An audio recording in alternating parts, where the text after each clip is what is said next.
Shekinah Glory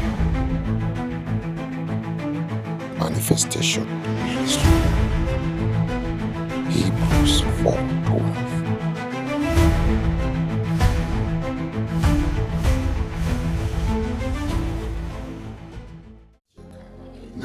Glory, and there goes the Holy Ghost.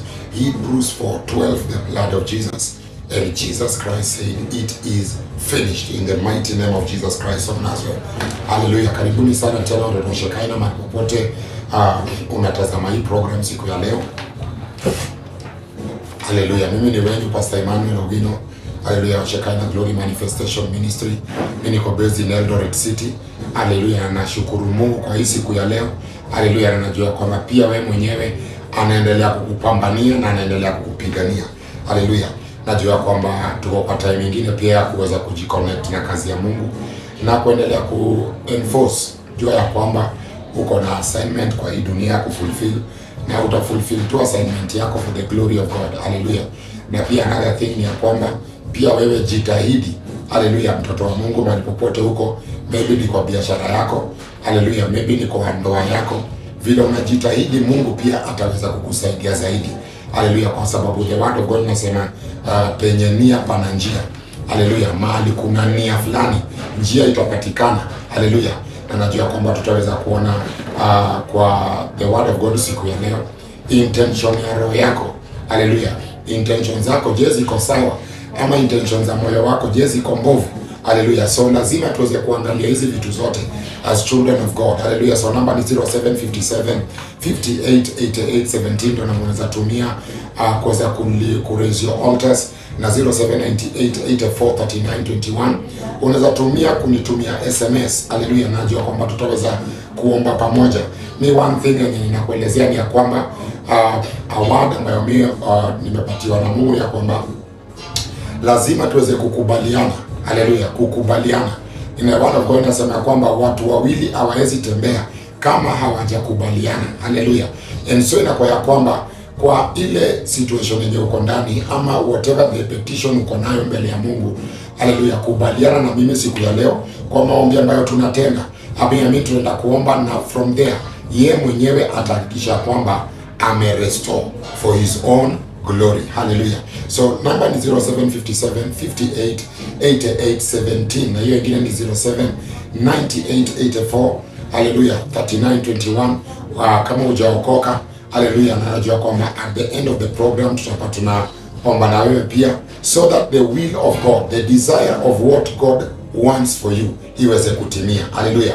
Jua ya kwamba the desire of God for you ni tofauti na the desire ambayo mtu mwingine angetamani juu yako. Hallelujah. The desire of God for you, for your destiny, for your career, for your marriage, desire ya Mungu.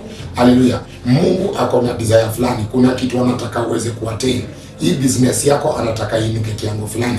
Hii kazi yako anataka inuke kiwango fulani. Hallelujah. And so inamaanisha kwamba atakupatia hekima na atakupatia njia ya kuhakikisha kwamba umefika kwa yale malengo ambayo uko nayo. Hallelujah. Yesu Kristo wa Nazareti, hata wakati ambapo alikuwa anaenda msalabani, anaenda kusulubishwa, hallelujah, kulikuwa na malengo ambayo Mungu alikuwa nayo juu ya Yesu Kristo wa Nazareti. Hallelujah. Na hata at some point, hallelujah, Peter akamwambia kwamba Jesus of Nazareth, usiseme unaenda kukufa. Hallelujah. But Jesus akamwambiaje, get thee behind me Satan. Hallelujah. Kwa sababu hata ufanye nini, makusudi ya Mungu lazima itafanya nini? Makusudi ya Mungu lazima itatimia. So inamaanisha kwamba siku ya leo vile tunasikiza neno la Mungu, tunataka kwanza kuangalia the word of God kwa Acts chapter number 9 from verse number 23. Inaongelea about Saul escapes death. Hallelujah. Saul anatoroka kifo, anaondoka kwa kifo. Hallelujah. Na najua kwamba tukiongelea about death tunamaanisha a lot of things. Hallelujah. Inaweza kuwa ni business yako ina experience death. Inaweza kuwa ni ministry yako ina experience death.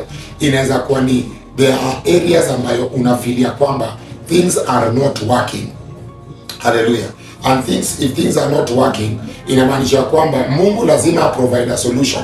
Hallelujah. Mungu lazima provide a solution for a particular situation. ambayo uko ndani, kwa sababu I remember wakati Joshua alikuwa anasema kwamba in every situation God is still saying something. Haleluya. Na kama Mungu anaongea, haleluya, anaweza ongea lakini ukose kuelewa pia. Haleluya. And so in every situation God speaks something. Mungu husema jambo fulani. Kuna neno ambalo yeye hupatiana for season. Haleluya. Na kila mtu ako kwa season tofauti. Haleluya. Na kama kila mtu ako kwa season tofauti, inamaanisha kwamba as per your season ama as per your wilderness. Haleluya. Unapatiwa solution based on your wilderness. Wakati ambapo watu Israeli walikuwa na struggle na wilderness, tunaona ya kwamba Elijah aliambiwa enda kwa brook Kerith.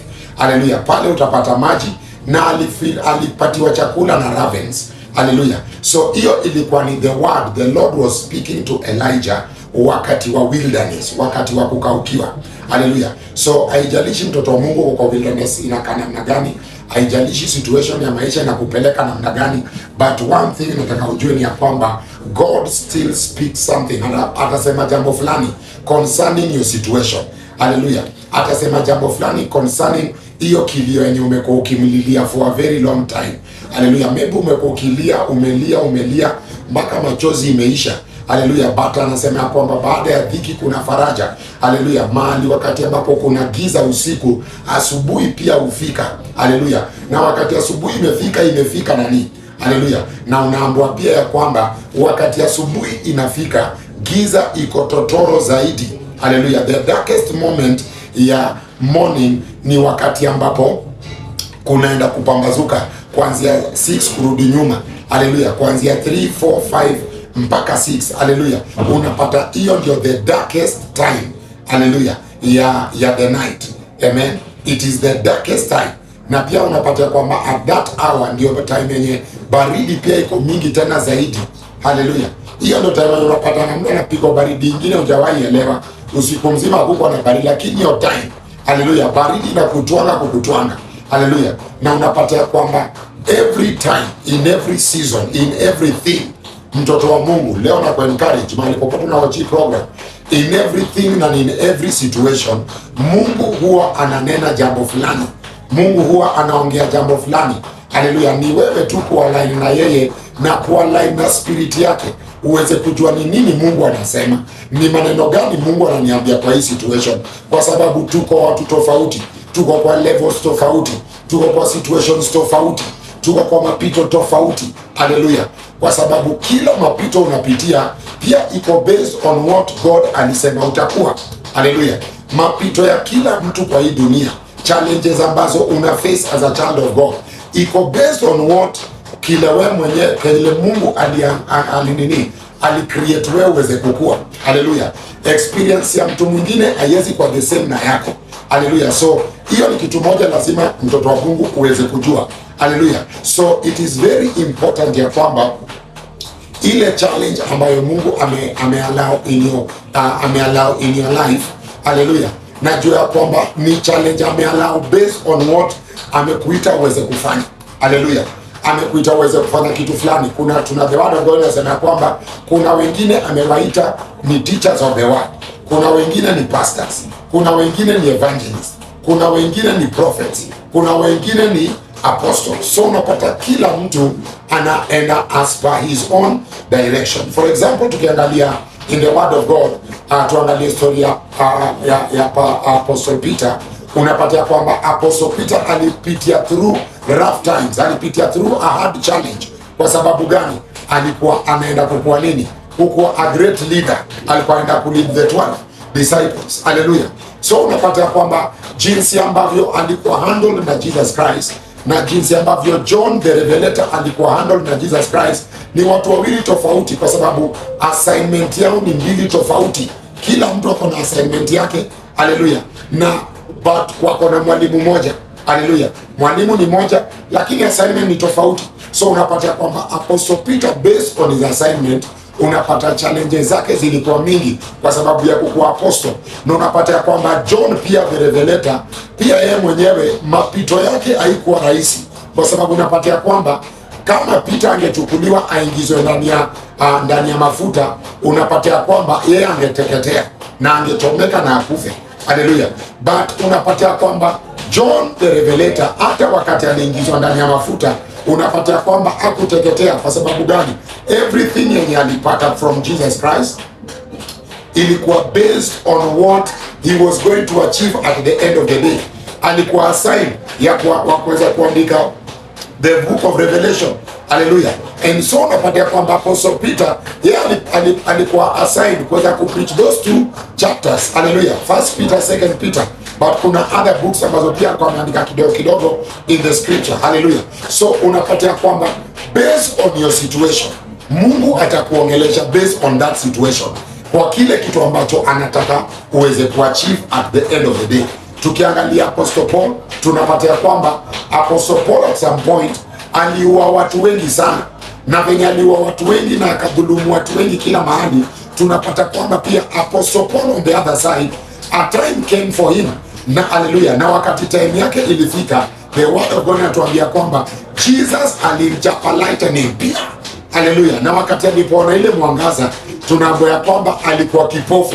Haleluya. Na aliombewa na Ananias. Haleluya. Na wakati ambapo aliombewa na Ananias, Ananias hakukuwa an apostle, Ananias hakukuwa anything, but Jesus alimwambia kwamba enda kwa Ananias. Haleluya. Uweze kuombewa pale, macho zako zifanye nini? Zipate kuona. Praise the Lord. So unapatia kwamba based on the assignment ya Apostle Paul pia, haleluya, alipigwa radi. Hiyo ni radi yenye ilikuwa imbadilishe. So unapata kuna wengine tukiangalia kwa Matthew, unapata Jesus aliita watu tofauti, tax collectors, wakina Matthew, wapi, kila mtu alito tofauti. Praise the Lord. But the assignment ambayo Mungu amekupatia, najua kupitia hekima yake na kupitia Roho Mtakatifu, hii msimu wa Roho Mtakatifu atakuencourage. Roho Mtakatifu atakupatia ushupavu na utaweza ku-overcome every situation. So na kuencourage mtoto wa Shekainya, mahali popote unatazama hii program, maybe ni kazini, maybe kumeuma na kila mahali. Haleluya. Na venye kazini kumeuma na kila mahali, haleluya, Mungu mwenyewe ata make a way for you. Haleluya. Maybe ni marriage yako inapitia mawe. Haleluya. Hii marriage venye inapitia mawe, si wewe wa kwanza marriage yako kupitia mawe. Haleluya. Marriages mingi zimepitia mawe. Haleluya. Mingi zinapitia mawe, wengine wanang'ang'ana kusurvive.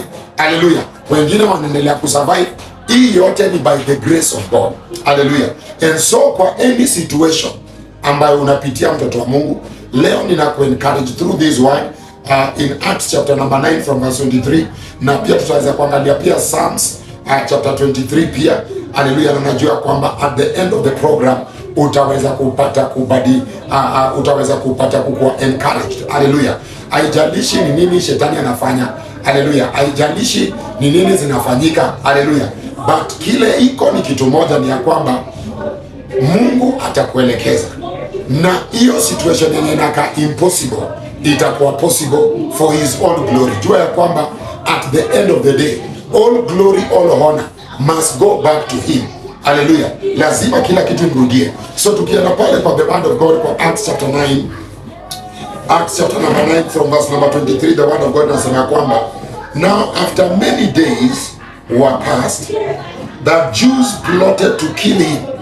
After many days of what? After many days ambapo Paul alipreachia watu, Paul alifanya 1 2 3 4 5 things. Healing ilifanyika, deliverance ilifanyika, restoration ilifanyika, but alikuwa the more ana teach the people of God. Pia katikati ya hii teaching kulikuwa na wengine pia hawakufurahia hii preaching. Haleluya. Kwa sababu Paul alikuwa ameitwa for the Gentiles. Haleluya. Hakuwa ameitwa for the Jews. Yeye alikuwa ameitwa for the Gentiles, purely Gentiles. But Apostle Peter on the other side, unapata kwamba aliitwa for the Jews. Haleluya. So unapata the Jews were not happy pia with Apostle Paul. Why? Kwa sababu kile ambapo Apostle Paul, Revelation Apostle Paul alikuwa anawaelezea, hawangeweza kuamini. Haleluya. And so ile kwa ya kwamba walianza kuplot, how can we destroy him? Tutamaliza namna gani? Lazima tu Paul amaliziwe. So the word of God anatuambia kwamba after many days, haleluya, after many days, na tunaambia kwamba after all these many days zilipita, watu waliplot mauaji ya Apostle Paul. Haleluya.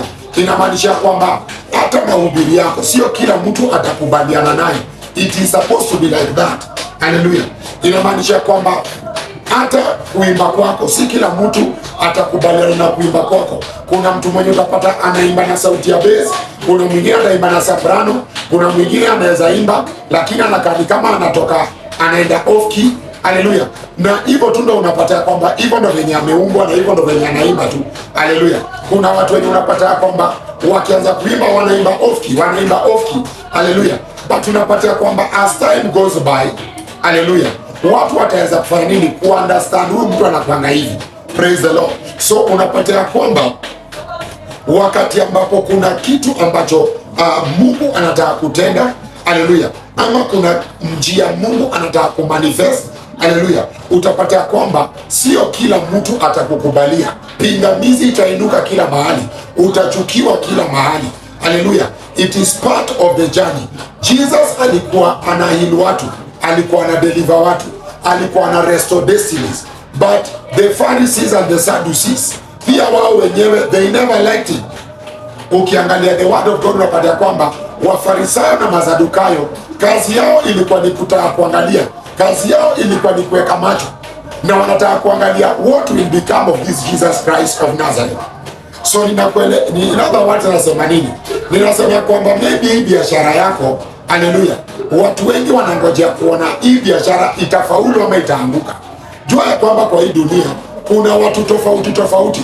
Kuna watu wa kuangalia kama utasucceed ama kama utafail.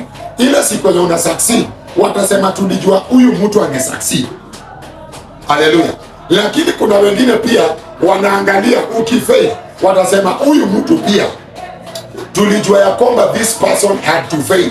Huyu wako anaenda mahali, huyu lazima tu angefail. Haleluya. So inamaanisha kwamba kwa hii dunia, haleluya, in everything that you do, haleluya, si kila mtu atakubaliana na wewe. Haleluya. Si kila mtu atakubaliana na hiyo biashara yako. Sio kila mtu atafurahia hiyo biashara yako isucceed. Sio kila mtu atakubali hiyo ndoa yako isimame. That's why wachawi wako pale, masorcerers na madiviner. Haleluya. Why are they there? Wako hapo pia kukuoppose. Haleluya. Na the more wanakuoppose, by the mercies of God utapata a way out. Haleluya. So Paul, in as much as vile alikuwa na ubiri anatenda mema, tunaambiwa ya kwamba people plotted to kill him. Haleluya. Mimi sijui nani na plot kukuua mtoto wa Mungu, but the fact still stands ya kwamba there are always plots on how we can pull this person down. That's why unapata ya kwamba Balak, wakati ambapo waliona ya kwamba wana wa Israeli wametoka Egypt na wamekuja, akawaangalia, akaona how powerful they are, akaangalia how mighty they are, akaona how great they are, na akaanza kutetemeka ndani ya roho yake. Na wakati alitetemeka akasema tafuta Balaam. Haleluya. Balaam akuje anilaania wana wa Israeli so that I can defeat them. Haleluya. Inakuonyesha kwamba clearly ya kwamba anything that you unataka kumanifest ama anything ambayo unataka kufanya, haleluya, always ita face opposition. Opposition itakuja kila mahali whether we like it or not. Haleluya. Kama for example ni kwa tukiangalia kwa leadership yetu, tukiangalia kama ni kwa presidency, utapata kwamba kuna watu wanampenda, kuna watu hawampendi, but ni at the end of the day ni leader wa the nation. Haleluya. So whether umpendi ama whether unampenda, ata lead the nation na ile wisdom ambayo Mungu amempatia. Haleluya. So ninakuencourage mtoto wa Mungu ya kwamba kwa ile situation umejipata ndani, Yesu Kristo anakuelezea kwamba kama ni frustration utapatia frustration, kama ni offenses itainuka, kama ni vita zitainuka kila mahali, but as long as uko on the right track you will never fail. Hallelujah. So tunaelezewa kwamba Paul watu waliplot kummaliza na walitafuta kila strategy, how will we destroy him. So the word of God inasema kwamba but their plots became known to Saul and they watched the gate day and night to kill him. Hallelujah. Inamaanisha kwamba whatever the enemy alikuwa na plan already, Mungu alikuwa ameshapatia Paul heads up, akamwambia kwamba Paulo, hii na hii ndio kile inakuja, jitayarishe. this and this and this is about to happen. Align yourself. Hallelujah. Align yourself kwa sababu these people are plotting to kill you. Hallelujah. Ukiangalia kwa Acts chapter number 27 unapatia kwamba Paul aliambia wale watu walikuwa nao kwa boat ya kwamba the angel of God mwenye understand in his presence amekuja kwangu na information na akaniambia kwamba ni ship itaharibika. Hallelujah. But we will not lose any life. So inamaanisha kwamba hata wakati ambapo alikuwa ana advise wale the pilot wa ship, unapatia kwamba in as much as vile walikuwa wanakataa na yeye, praise the Lord, unapatia kwamba at the end of the day alikuwa right to bado. Praise the Lord. Why? Kwa sababu kulikuwa na upper hand. Kulikuwa na upper hand. Aliambiwa before time ya kwamba Paul, this and this is going to happen. So tukiangalia hapa tunaona ya kwamba Mungu already anaongelesha Paulo na anamwambia kwamba such a thing is about to happen. Kuna plots against you about this, about that, about that. Hallelujah. Hii wisdom yote huwezi pata anywhere. Ni Roho Mtakatifu atakupatia hiyo wisdom. Hallelujah. Maybe ni hiyo business yako. Maybe kuna assignment ama kuna agenda ya kwamba hiyo business i-collapse. Maybe kuna mtu anatumwa kwa biashara yako ukuja kununua zile vitu zenye unauza na achukue maybe na pesa zako apeleke kwa altar ya wachawi so that hiyo biashara yako iweze kuzambaratika, kwa sababu hiyo business yako maybe tangu ufungue imeshika kushika. Hallelujah. Na wakati imeshika pia kuna wengi wanatafuta how can we pull it down. Hallelujah. Tutaipula aje down? But Jesus leo anakupatia wisdom. Anakuambia kwamba yes, kunaweza kuwa na strategies, hallelujah, ambazo zimepangwa na binadamu, kwa sababu moyo ya binadamu huwezi kujua. The word of God inasema kwamba roho ya binadamu iko na unafiki mwingi. Roho ya binadamu iko na a lot of hidden agendas. Roho ya binadamu ni tofauti. Hallelujah. Roho ya binadamu ni tofauti zaidi. And so unapata ya kwamba Jesus Christ of Nazareth alijua binadamu, alijua mioyo ya binadamu, and so hakuweza kukubali the testimony of men.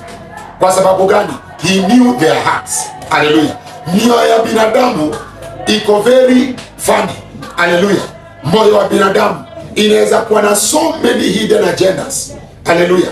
Yetu wewe mwenyewe huwezi jua, but by the help of the Holy Spirit, hii mwezi ambayo tuna celebrate the Holy Spirit, wacha Holy Spirit akufungulie macho, akurevealie the hidden secrets, the hidden plots, the hidden strategies ambazo shetani yako nayo juu ya nyota yako, juu ya destiny yako, juu ya career yako, juu ya marriage yako.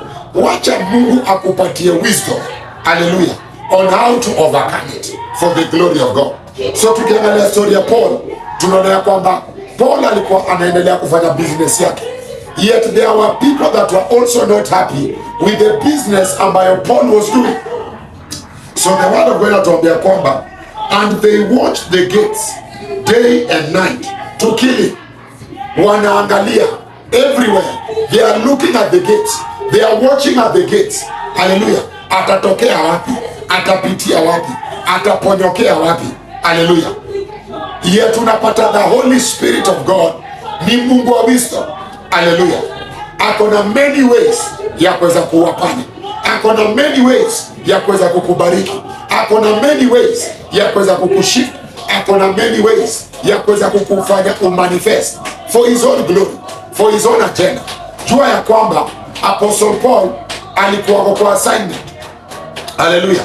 Na angekufa before time, inamaanisha assignment yake ingekuwa aborted. Jesus wakati ambapo waliplot kumuua pia, unapata ya kwamba aliwaambia kwamba my time haijafika, time yangu haijafika, and so alipitia katikati yao na hawakumuona. That is God for you. Hallelujah. Mimi nakutangazia kwamba kwa hiyo business yako itapita katikati yao na hawatakuona. Mimi natangazia kwamba everything concerning your life, ndoa yako, watoto wako, ni uchawi wamepangiwa, ni sorcery, ni divination, ni idolatry ya kila aina. The truth is that he who created you, hallelujah, atatengeneza a way for you, na utapenya hiyo njia in a way that wewe mwenyewe hautaelewa ulipita namna gani. Hallelujah. So the word of God anaendelea kusema hivi, then the disciples took him by night. Walikuwa na watch maybe by day. Hallelujah. Maybe walikuwa na watch hizo gates by day.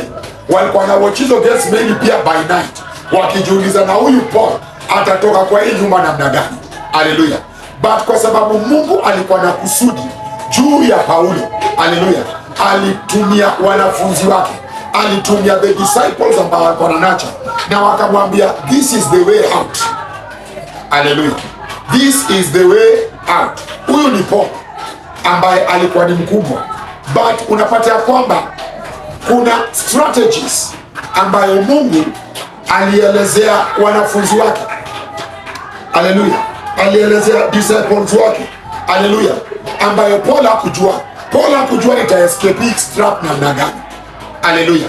So inamaanisha kwamba Mungu atakutumia watu ambao kazi yao ni kukusaidia so that makusudi yake itimie. Hallelujah.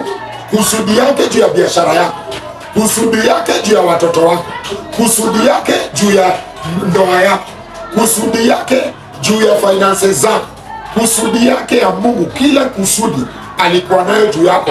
Ninakuencourage siku ya leo ya kwamba the thoughts of God concerning you, anasema ni ya kukupatia peace and a hope, ni ya kukupatia a future and a hope.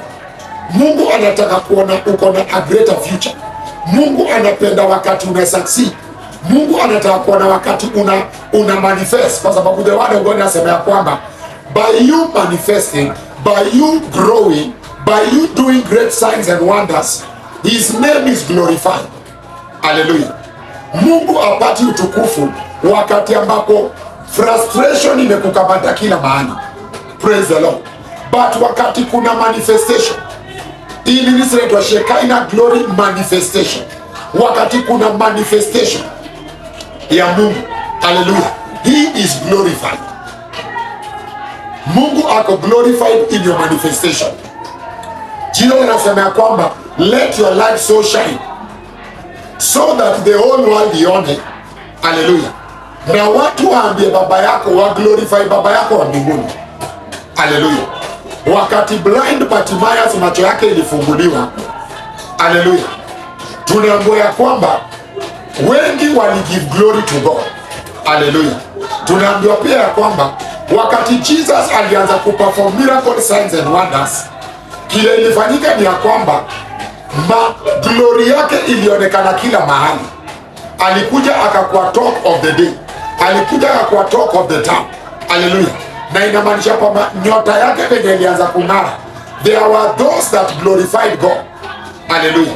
Jua ya kwamba Jesus Christ of Nazareth, in as much as vile alipatiwa assignment ya kuleta salvation in this world, not everyone alitaka salvation, not kila mtu alifurahia salvation. Na the word of God ilisema ya kwamba huyu Yesu Kristo wa Nazareth, hallelujah, huyu mtoto ambaye ametabiriwa atakuwa for the rise of many and for the fall of many. Tuliona ya kwamba even the time ya wakati wa prophetini Joshua, wengi waliinuka na wengine walizama. Hallelujah. So inamaanisha ya kwamba every prophetic word ambayo inakuja upon your life, inakuja upon your destiny, ni for the rise of many and for the fall of others. Hallelujah. So tunaelezewa kwamba his disciples, Paul alikuwa kwa wilderness, but hakujua how God would speak. But tunaambiwa kwamba the Lord spoke to him through his disciples. Na tunaambiwa kwamba and his disciples took him by night. Maybe alitafuta strategy ya kutoka asubuhi. Hallelujah. But kwa wale disciples wake, wengine walipata revelation wakaambiwa kwamba ndio huyu jamaa chomoke hapa, mtoeni by night, msimtoe asubuhi. Hallelujah. Hii ni revelation ambayo nani alipatiwa? Ambayo wanafunzi wa Paul walipatiwa. Yet Paul hakuwa anajua. Yeye alikuwa anajiuliza nitatoka kwa hii jangwa namna gani? In every situation, God is still saying something. Hallelujah. Na tunaambiwa kwamba kwa verse number 25, then the disciples took him by night and let him down through the wall in a large basket. Maybe walitoboa ukuta. Hallelujah. Maybe walitoboa ukuta kwa sababu hatujaambiwa ni dirisha. Maybe walitoboa ukuta mahali na wakahakikisha kwamba Paul amepitia pale na akachomoka. Haleluya. And so nakuja kupata ya kwamba kwa sababu yeye mwenyewe lazima ange escape. Why was he escaping? Kwa sababu ya the assignment ambayo Mungu alimpatia. That's why ninakuencourage siku ya leo, mtoto wa Mungu, haijalishi situation yenye uko ndani, yule Mungu ambaye alikuumba atatengeneza njia mahali hakuna njia. Haleluya. Atatengeneza njia. Wewe maybe ni pillar, maybe wewe ni tither, maybe wewe ni giver kwa the house of God. Vile tunakuwa tukihubiri hivi, umekuwa ukiinua madhabahu zako 13 na 9. Haleluya. Maybe kutoka January tuko hii mwezi wa 6. Haleluya. Na unapata ya kwamba kwa hii time yote haija manifest, but Mungu always, kila siku si the same, na Mungu ataleta award yenye itabadilisha maisha yako for his own glory. Hallelujah. Only for his own glory. And so Paul, tunaona very well ya kwamba Paul aliweza kupata a way out na akaweza kukua deliver. Hallelujah. By the mercies of God. Hallelujah. And so napata ya kwamba hallelujah. Na wala tuangalie pia Acts chapter 23. Acts 23 verse 12. The word of God natuambia kwamba, and when it was day, some Jews banded together and bound themselves under an oath, saying that they would neither eat nor drink till they had killed Paul. Inakuonyesha how watu wamevaa. Tumeambiwa hapa kwa verse 23 ya kwamba the Jews plotted to kill him. But for chapter 23 verse 12, unaambiwa how they plotted. Inamaanisha people fasted, inamaanisha people prayed, inamaanisha wali contend completely. Hallelujah. Walipigana kabisa, na kila akasema ya kwamba itafika wakati mwingine kwa hii dunia mahali wengi watadhania wanasafu Mungu. Hallelujah. By killing you, by akikuhakikisha kwamba you are already hanged. So the Jews walikuwa wanajua ya kwamba wanafanyia Mungu kazi Paul akikufa. Hallelujah. Yet walikuwa wanafanya nini? Wana contend na the assignment of God. Walikuwa wana contend na watoto wa Mungu. Walikuwa wana contend na mtoto wa Mungu. Haleluya. Balaka alidhania ya kwamba kwa roho yake ya kwamba hawa watu wakilaaniwa then itaweza kusucceed. Yeta kujua ya kwamba alikuwa na contend na watoto wa Mungu. Na so Balaam akamwambia kwamba siwezi laani wale ambao Mungu amebariki. Praise the Lord. Wewe ni mbarikiwa, mtoto wa Abrahamu. Wewe ni mbarikiwa milele. Haleluya. Wewe forever umebarikiwa. Na siku ya leo tuna agree ya kwamba every plot, maybe watu wamefast na wana pray, wana fast na wakipray wanasema kwamba until nyota ya huyu Pastor Emmanuel imekufa, ama until destiny ya biashara yake imeangamia. Hallelujah. Maybe ni witches wa kutoka kwenu, masorcerers kila mahali, but their intention ya kwamba tutafast na tutafast until tuweze kuterminate destiny ya huyu mtu. But Mungu ambaye ako na wingi wa hekima, haleluya, alitengenezea Yesu Kristo njia mahali hapakuwa na njia. Haleluya. Atakutengenezea njia. Ni situation gani inakaa so difficult? Remember what I told you. Nikakwambia kwamba any situation ikisikia the word of God lazima itabow down. Any situation yenye inafanya roho yako haina amani, ikisikia the word of God, the situation must change. Every situation in our lives are bound to change. Hallelujah. Situation yoyote yenye unapitia, mapito yoyote yenye unaona ni mlima, hallelujah, it is bound to change. Yesu Kristo ataibadilisha. Hallelujah. Why? He created you for his own glory. Alikuumba uweze kumletea utukufu, na atafanya anything, hallelujah, uweze kufanya nini? Uweze kuwa na mabadiliko kwa maisha yako. Praise the Lord. So najua leo tunapo agree concerning your prayer, tunapokubaliana mimi na wewe siku ya leo concerning your situation, hiyo petition yenye unaona iko so hard, hiyo prayer yenye umeomba for many years na unaona ijibiwi, amesema tukikubaliana kwa hiyo jambo na neno lake lazima kutakuwa na mabadiliko.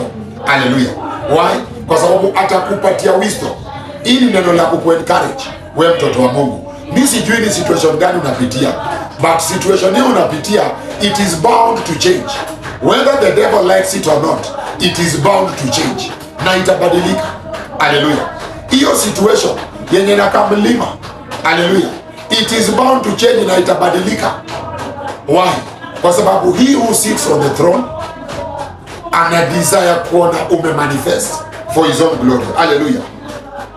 And so tunaambiwa kwamba yeye mwenyewe alibebwa in a large basket na akatolewa mahali pale. Kwa hiyo tuangalie Psalms 23. Psalms chapter 23. Hallelujah. Thank you Jesus. So number is 0757 58 88 17 where connect. Hallelujah. Through that number. Na ninajua kwamba as you connect to the word of God, hallelujah, as you water lives kwa nyumba ya Mungu, yeye pia atakubariki. Ndio maana kwambia kwamba your situation iko bound to change. Hallelujah. Situation yako lazima tu ibadilike. Hallelujah. So tukiangalia Psalms 23, Psalms 23, the word of God inasema hivi, the Lord is my shepherd and I shall not want. Inamaanisha ni yeye anakuelekeza. Hallelujah. Paul angeweza kuachieve all the things that he achieved kama Jesus Christ of Nazareth angemwelekeza. Hallelujah. Na kwa Acts ndio the early ministry, hallelujah, ya Apostle Paul, na alipitia a lot of challenge, but tunaambiwa kwamba the Lord is your shepherd and you shall not want, you will not lack. Hallelujah. You will not lack. Why? I am in Christ Jesus, hope of glory. And if I am in Christ Jesus, all things are gone and new have come. Hallelujah. Kwa sababu gani? Amenideliver for the salvation of my soul, and ananideliver for the sake of others, na ananideliver so that he can manifest through me. Hallelujah. Paul akasema ya kwamba I no longer live, but Jesus Christ of Nazareth, hope of all glory, lives in me. Inamaanisha Paul was delivered for the salvation of his soul. Paul was delivered for the sake of others. Na Paul alikuwa delivered so that Jesus Christ of Nazareth angeweza kuishi ndani yake.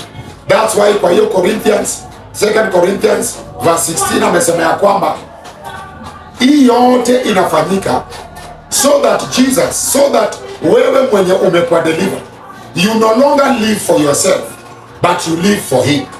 Hallelujah. Tunaishi for Jesus. Na kama unaishi for Jesus, inamaanisha kwamba yeye mwenyewe atahave to take over. Hallelujah. So that aweze kufanya greater things by himself. Ni miracle signs and wonders ni yeye atafanya by himself. Hallelujah. Apostle Peter ukiangalia alikuwa delivered for the salvation of his soul. Hallelujah. Number 2, for the sake of others, wanafunzi wa Jesus. Na the third one ni ya kwamba Jesus should be seen in him. Wakati aliraise the man, hallelujah, wakati alishikilia the man ambaye alikuwa na ulemavu kwa miguu yake, tunaambiwa kwamba na aliamka na akatembea. Si Peter alifanya hii mambo yote, lakini ni the second man, the fourth man in the fire. Hallelujah. Jesus Christ of Nazareth alitembea na yeye. Hallelujah. So for Jesus to be glorified, lazima ende akwe your co-driver, lazima ende akwe your shepherd, lazima ende akudirect. Hallelujah. Ndio uweze kutimiza kusudi yako, destiny yako, ndio uweze kutimiza hiyo biashara yako imanifest. Lazima Jesus Christ of Nazareth akusaidie na hekima. Hallelujah. So Psalms 23 anasema the Lord is my shepherd. So ninakuencourage mtoto wa Mungu mahali popote huko, ya kwamba situation yako iko bound to change, ya kwamba situation yako lazima ione mwangaza, anasema ya kwamba light shines in darkness and darkness can never comprehend it. Praise the Lord. Giza haiwezi elewa mwangaza. Inamaanisha Jesus can come in many ways. You can never understand God. Hallelujah. Uwezi mwelewa. Anaweza kuja na nyuma, anaweza kuja na sideways, anaweza toka na juu, anaweza toka na chini. Huyo ni Mungu for you. Hallelujah. Hekima yake hauwezi fathom. Njia zake hauwezi elewa. Hallelujah. Njia zake hauwezi elewa. Na Moses akasema ya kwamba, hallelujah, huyu Mungu ni Mungu is a powerful God. Wakati alishuka Mount Sinai, ile mtetemeko ambayo Moses aliona, hallelujah, ilifanya alikuwa terrified. Inamaanisha kwamba Mungu alikuja na another dimension ambayo even Moses was terrified. Praise the Lord. So Mungu hawezi kuja na njia moja, hawezi kuja na, anakuja na vile yeye mwenyewe anataka. Praise the Lord. So ikwe ni kwa ndoa yako, ikwe ni kwa biashara yako, chochote ambacho unaona mtoto wa Mungu, leo mimi ninakuencourage ya kwamba Yesu Kristo wa Nazareti anakuja through for you in that situation in a way ambayo yeye mwenyewe anaelewa. Hallelujah. Binadamu hawezi elewa, watu hawawezi elewa. Hallelujah. Any other person hawezi elewa. But yeye mwenyewe atakuja in a way that you can understand. Hallelujah. Alishuka kama mtetemeko Mount Sinai, na wana wa Israeli wakasema kama huyo ndio yeye, hakuna haja tusonge karibu na yeye. Hallelujah. Na wakaambia Moses, wewe kile atakwambia utatuambia. Hallelujah. So inamaanisha kwamba wengine waliona mtetemeko, but hiyo mtetemeko Moses alisikia sauti. Praise the Lord. So anasema, I am your shepherd and you will not lack, you will not want. Hautakaukiwa. Hallelujah.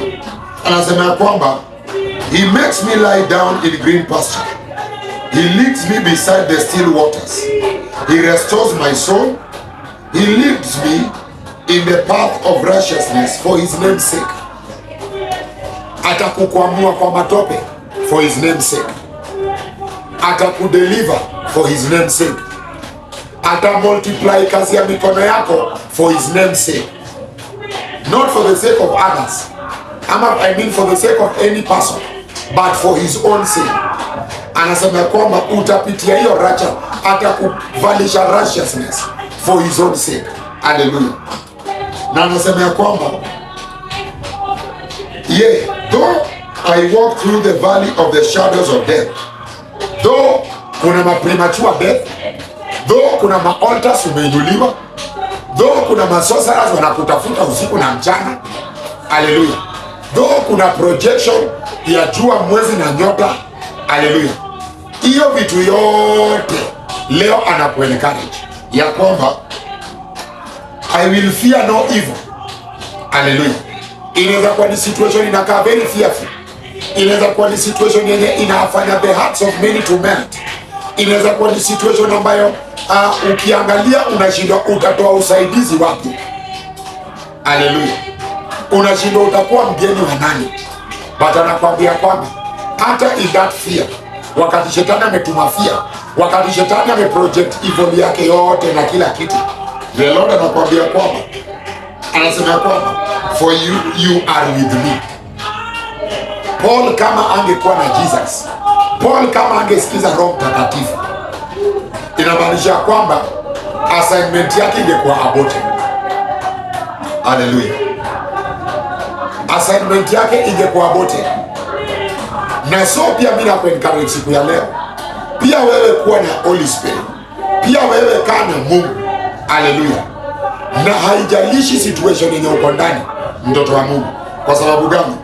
Yeye mwenye aliyekuumba, yeye mwenye aliyekunit in your mother's womb, yeye mwenye anasema kwa Jeremiah ya kwamba before you are made I already ordained you a prophet.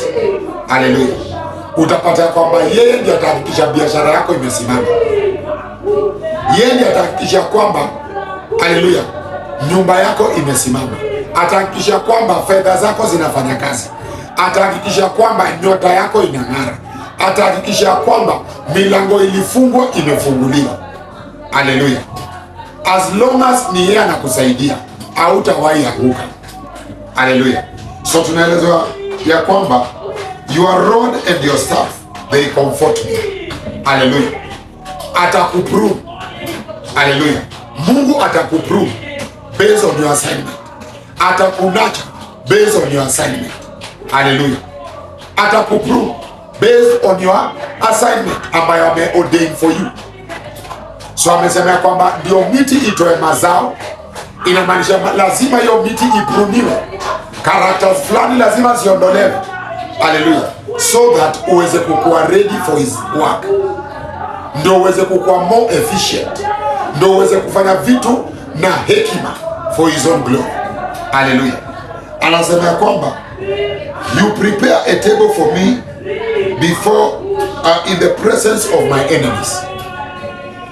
Challenge yenye unapitia ni kwa sababu meza inakuja, na ndio meza iandaliwe, vita lazima ikue. Haleluya! Ndio mabadiliko ikue, vita lazima ikue. Haleluya! Hakuna victory bila vita. Haleluya! So nakwambia kwamba after umepitia hii challenge ya verse 4, verse 5 inakwambia kwamba utaandaliwa meza mbele ya watesi wako. Inamaanisha biashara yako itaendelea kunoga, inamaanisha utafaulu. Kwa hiyo kazi yenye utafanya utafaulu. Kwa sababu gani? Roho Mtakatifu anakuelekeza utafaulu. Haleluya! Kwa sababu ni yeye anakuongelesha utafaulu, kwa sababu ni biashara yako. Haleluya! Ni yeye ndiye anakuambia hii ndio season ya hii biashara, funga hii business, fungua hii business, utafaulu. Haleluya! Ndio uweze kusucceed, lazima Mungu akuelekeze. Ayo, unakuwa encouraged mahali popote unatazama hii program. Namba ni 0757 5888 haleluya 17. Utatumia hiyo kuinua madhabahu yako. Haleluya! Na hiyo ingine ni 079884 3921. Unaweza tumia hiyo pia kuweza kutuma SMS na tutaweza kuomba pamoja, kukubaliana kwa maombi. Kwa hiyo mlima ambayo unaona ni mzito, ndio nimekuambia kwamba hiyo mlima inaweza kuwa mzito, inaweza kuwa inaleta uoga, inaweza kuwa inakaa ni kama haiwezi badilika, but jua ya kwamba kuna meza ambayo inaandaliwa. Haleluya! For God's glory. Haleluya! Finally anasema kwamba surely goodness and mercy shall follow me all the days of my life, and I will dwell in the house of the Lord forever. Haleluya! So inamaanisha kwamba huruma zake na rehema zake zitakutangulia kila mahali. So in other words, tumeangalia two scriptures in verse 3. The first scripture tumeangalia ni Acts chapter 9 from verse 23, Acts chapter 23 verse 12. Hallelujah. Tukaona kwa Acts chapter 23 vile ambavyo watu waliplot kukill nani? Paul. Na kwa chapter 23 verse 12 tumeona the nature, how prepared they were. But tunaona ya kwamba kwa verse kwa chapter 9 ya kwamba Mungu alipatia wisdom the disciples wa Paul. Hallelujah. Na tunaona ya kwamba Paul alipitishwa through a wall. Inamaanisha ukuta fulani lazima ingebomolewa. Hallelujah. Na wakati ukuta inabomolewa inamaanisha limitation fulani lazima ingeng'olewa. Na wakati limitation fulani inang'olewa, then Paul alipata a way out, a way ya kuweza kutoroka. Praise the Lord. Psalms 23 tumeambiwa ya kwamba it is the Lord who is your shepherd. It is the Lord who directs you. It is the Lord that directs your path. It is the Lord. He does all these things. Why? For his name's sake. He does it for his own glory.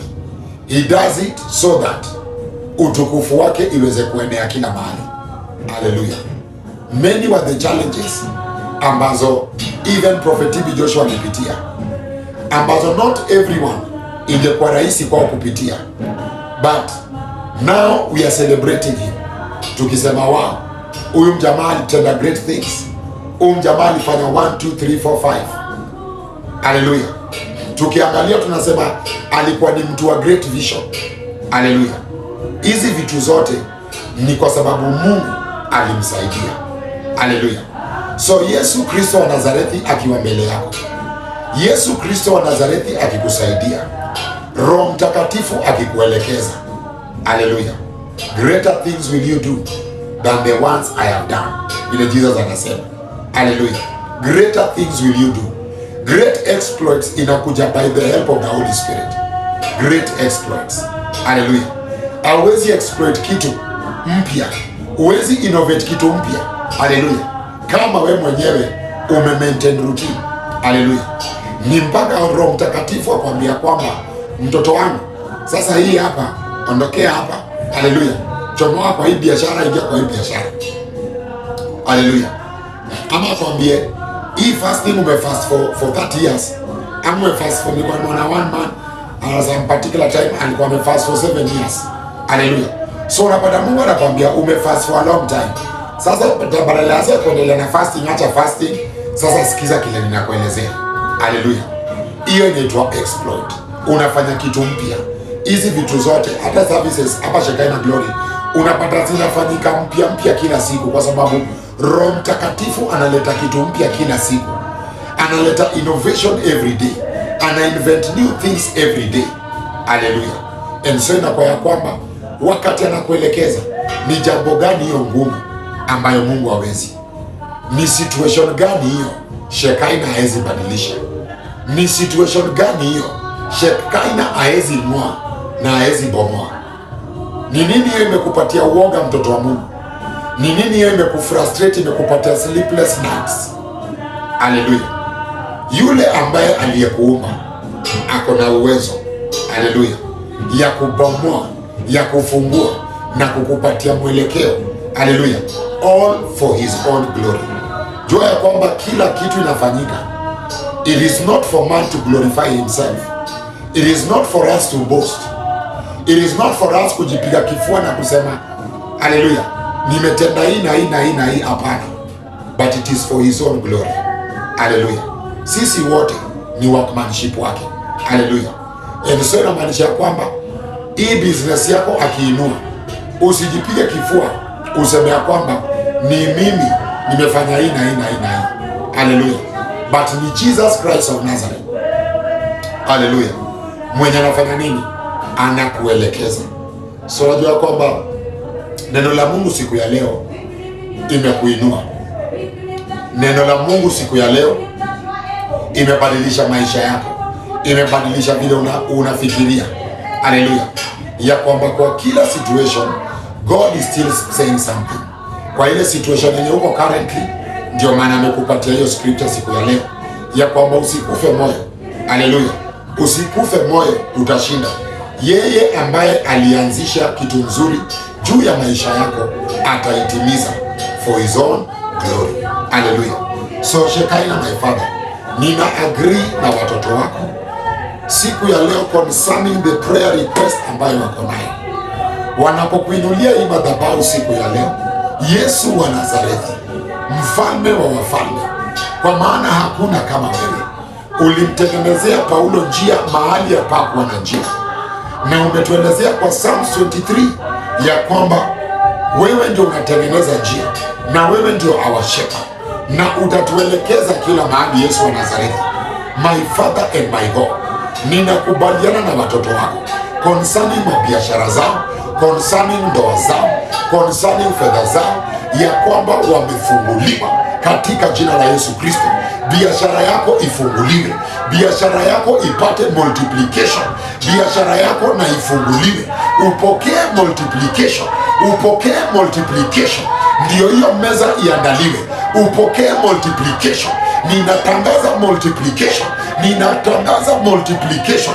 Kila milima ya kila aina mbele yako, sikieni sauti ya Mungu, sikieni sauti ya Roho Mtakatifu. Mnazambaratika katika jina la Yesu Kristo. Kila plot ya kuweza kuua biashara yako, any agenda, assignment yoyote shetani yako nayo ya kuweza kuua biashara yako, ninatangaza hiyo assignment imekuwa exposed na imekuwa destroy, imekuwa exposed na imekuwa destroy. Assignment ya shetani, assignment ya mapepo, limitation ya wachawi, limitation ya masosara, limitation ya majini, ya chuki ya kila aina imezambaratika kwa damu ya Yesu Kristo. Chuki ya kila aina, wivu ya shetani, fitina ya shetani, Hebrews 4:12, kwa damu ya Yesu Kristo wa Nazareti izambaratishwe kila mahali, in the mighty name of Jesus Christ of Nazareth. Shekaina, tuna decree na tuna declare watoto wako wanafunguliwa, ili wewe mwenyewe ukajitukuze ndani yao. Watoto wako biashara zao zimefunguliwa, ndoa zao zimefunguliwa, nyota zao zimefunguliwa, ili wewe mwenyewe ukaweze kupata kutukuzwa kila mahali. Umesema mwangaza yetu na ing'are kila mahali. Umesema arise and shine, for the glory of God has risen upon you. Ninatangazia wewe mtoto wa Mungu, ninakubaliana na wewe ya kwamba the glory of God has risen over you. Utukufu wa Mungu imeshuka juu yako. Utukufu wa Mungu imeshuka kwa ndoa yako. Utukufu wa Mungu imeshuka kwa biashara yako. Utukufu wa Mungu imeshuka kwa destiny yako. Utukufu wa Mungu imeshuka kwa maono yako.